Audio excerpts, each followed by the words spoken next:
unconventional background. So it might take about 10 hours to go through how I got here. But so basically, I graduated and studied law, and then I always wanted to travel. So, and I did a little bit of intern in law, and it was just way too corporate for me and just didn't really fit in with the environment.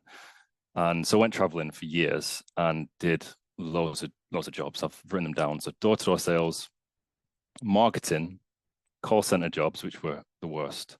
Taught English in South Korea for 2 years, and then stumbled into recruitment, where it's really good money. And my job was basically to talk to candidates all day, talk to clients, and try and get good candidates for jobs, basically. So yeah, coaching people to get jobs.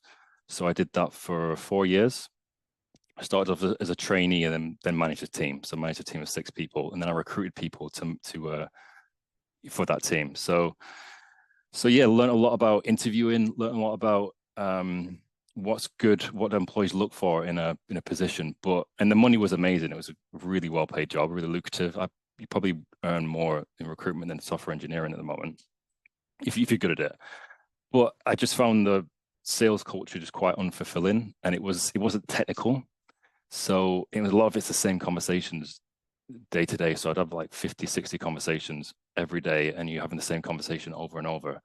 And so just knew that it wasn't really ticking the boxes. And also I was really tied to a desk. So with recruitment, you can't just take your phone off and then travel the world. So I looked at ways that I could, traveling was really important, and also just interesting work, really. And randomly stumbled across a video on YouTube of programming. And so this was February the 8th, 2020. And then obviously a month later, the world shut down. And for me, that was a blessing because I could then focus on learning to code. And it was a rabbit hole I went down that I've not come out of, basically, years later. So went kind of hardcore in it. I was basically programming 4 hours a day, the weekends, 7 hours a day for 2 years. So literally all my life was learning to code and just getting good at programming. And so I got my first job after 11 months from when I started.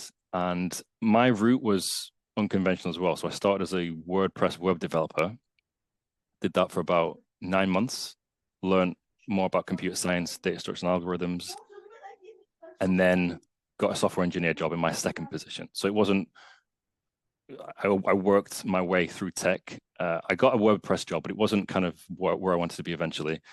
Then got a software engineering job, and I've been doing this now for 3 years. And I've just started contracting as well, because in the UK, if you contract, you just earn more for clients. So yeah, and I started off as in front end basically. So WordPress sites, and then moved into React, and now I do full stack. So it's recently I've just built a mobile app from scratch with a startup. And my first job was working for quite a big payment company in the UK. But I've started work for startups because you just get more exposure to like other areas, and it's really cool to work with like DevOps and like backend and UX. So, and then I started travel. So I wanted to get to the point where I was good enough at the job that I wasn't going to get sacked, and I wasn't traveling the world worrying about getting laid off, which is not a good vibe. So, wait for a year, then felt confident and found a company who were supportive of me traveling. And I've been doing that now for nearly 2 years. So I actually just got to Lisbon last night. So I've just arrived here, and I'll be working here for a couple of weeks, and then Greece after that. So yeah, that's my story. So my background, and then I started content creation. And I think having more of an unconventional background, working as a recruiter and working in tech, is just good knowledge for people. So yeah, that's me in a nutshell. Hope that was Very, five very, minutes. yeah, very, very, very cool background. We love that you're here. And I have a theory among me and my friends. We think that people who do retail jobs actually become the best software engineers, or have a unique insight into breaking software engineering. You see, in software engineering, there's like the technical acumen and skill, sharpness, and wittiness, right? And on the other side, you have the collaboration side. And sometimes like you might be low on the technical side, but if you're really good at collaboration, you're going to be Mm. like, you're eventually going to, you might even supersede the person who's technical because you're just talking to Yeah. so many people, you're meeting so, and you also get promoted, you get paid much higher. Now, what if you're good at both? What if you're good at both the technical stuff and like you're really good at collaborating? Mm. You're incredible. Like you're going to be deadly, right? And I definitely, from your background as a lawyer, as a recruiter, a sales agent, a call center agent, I mean, you got it all down, right? So, and now so it's a really, really cool background. And just one thing on that as Yeah. well. So one thing that always stuck in my head, I interviewed a CEO and he was like earning, real one of the top jobs for the area that I was recruiting in.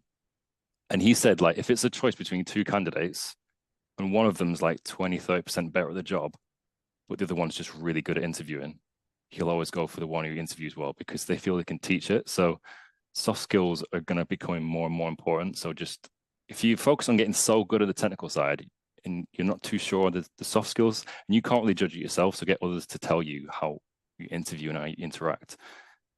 That's gold. That mix of technical and soft skills, you're golden. I completely agree. All right, so let's do some questions. So the first one was, how does the job, guys, please react to the messages. If you're reading the chats, like them. There's like 190 of you here, but there's only 6 likes. How does the job market in UK compare to US? If you're not sure, yeah. Well, Yeah. well, there's Brexit in the UK, so it's a tricky one because the UK just doesn't have enough talent. So the UK market is just crying out for developers. Yeah, and I think it's less saturated in the UK. Is my experience, but it's hard to Mhm. tell. Okay, very cool. Very cool. So someone asks, how do you get a remote job? I think okay, number one, you want to get good at the job where you're confident in what you're doing, and then you can travel with it. But focus on startups. Like big tech won't really let you do it. But if you're just having a conversation with a CEO and you're like, this is the lifestyle I want to lead, it's data issues, privacy issues. Make sure you secure your gear, your devices, and they give you the go ahead. That's all you really need. So just focus on startups, and it's harder to get a fully remote position. It's just the nature of the beast. So you've got to be patient. I mean, maybe get a job, get really good at what you do, and then once you're confident, start looking at remote jobs. Folks are asking, do you have any stealth startups in the running? Are you gonna ever start a company yourself? I'd love to, yeah. I've had some ideas for dating apps actually with my friends. Oh So yeah? so yeah, but I think at the moment the content thing does take a lot of my time, and Hmm. obviously like traveling as well. But Hmm. eventually, yeah.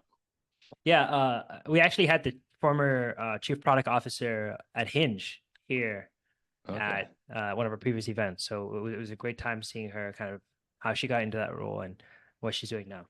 So I have a question. You know, you mentioned you're traveling to a lot of countries. You're in Portugal or Lisbon right now. I was in Lisbon a while back as well. How many countries have you been to? And do you learn anything? Are you like, what are the life experiences you get from traveling that maybe someone who's not is missing out on? Ooh, I think well for me when I started traveling, I was incredibly shy, just really introverted, and maybe looked at life in a negative way. It's not like looking at life as a positive thing. And then traveling flipped that, where I was like, wow, met really cool people, loads of cool experiences, and it rewired my brain a bit. And I met a lot of cool role models as well, and just yeah, had loads of fun experiences. And I won't live this life forever, I think, but I'm having fun doing it for the moment, and that's enough for me. Yeah, very nice, very nice. Very cool. All right. So again, I wanna oh actually I have another question. So this is your channel. Yeah. How long did it take for you to grow to 175K? And who does your editing? Like this is so good.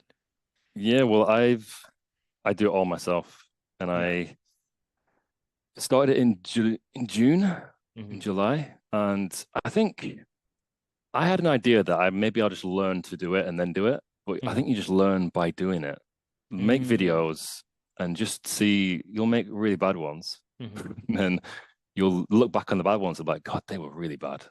Um, but yeah, and I'd say as well, do you enjoy making videos? Because I love it. I've always made travel videos and stuff, so it was quite natural to I mean, like Do it. the travel video, the slick haircut, the nice dress, and then combine that with like coding. I mean, like, it's a unique experience, right? Well, And I think yeah, if I gave someone else the editing, it wouldn't be.